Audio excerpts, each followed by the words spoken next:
Hammaga salom. Men bugungi videoda Anaconda virtual environmentni o'rnatishni ko'rsatmoqchiman.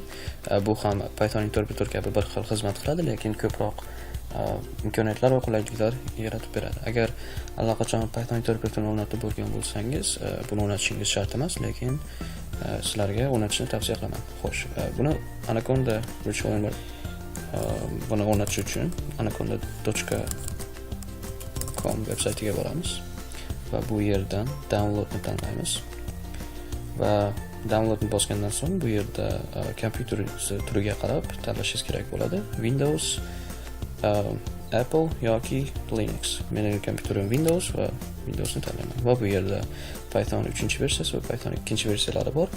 Bu yerdan men Python 3-versiyani tanlayman, chunki bu eng so'nggi versiya. Xo'sh, bu skachatni boshlaydi. Demak, ko'rib turganingizdek bu 500 megabaytdan oshiqroq, lekin men buni bekor qilaman, chunki allaqachon kompyuterimga tortib bo'lganman. Xo'sh, Anacondani o'rnatish uchun demak, downloads papkasiga boramiz va bu yerda Anacondani topamiz va uni o'rnatishni boshlaymiz. Demak, next bosamiz. Agree, then next. Va bu yerda sizlar hech narsani o'zgartirishingiz shart emas. Bu shu adresda o'rnatadi Anacondani. Next bosamiz va yana install bosamiz. Demak, bu biroz vaqt oladi. Demak, Anacondani o'rnatib bo'lganimizdan so'ng biz uni Phyton bilan bog'lashimiz kerak bo'ladi. Buning uchun biz Phytonga boramiz yoki rабочий stoldan boshlashimiz ham mumkin edi.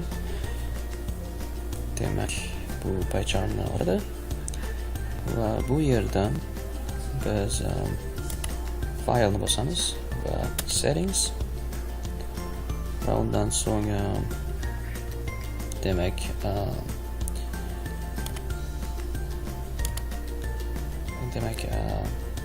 addni bosamiz.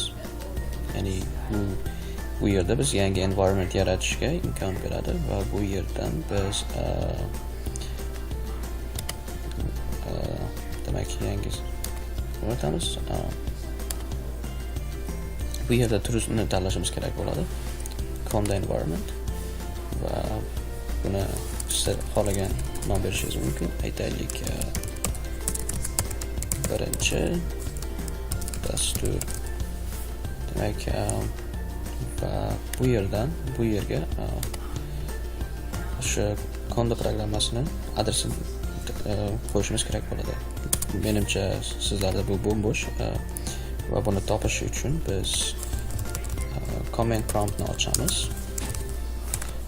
Yo'q, aksincha Anaconda promptni ochamiz va bu yerda where deb yozamiz. Where Conda va bu Condani qayerdaligini ko'rsatadi. Demak, ko'rib turganingizdek Conda fayli shu adresda va buni nusxa qilamiz. Bu Ctrl C va buni yopsak bo'ladi. Keyin bu yerga paste ni bosamiz. Buning uchun Ctrl V va make available to all projects. Bu barcha proyektlarimiz uchun Condani ishlatadi. Demak, buni belgilaymiz va OK ni bosamiz. Demak, va bu Conda environmentni yaratadi. Demak, buni o'rnatib bo'lgandan so'ng apply bosamiz va OK. Demak, Anaconda environmentni yaratib bo'ldik.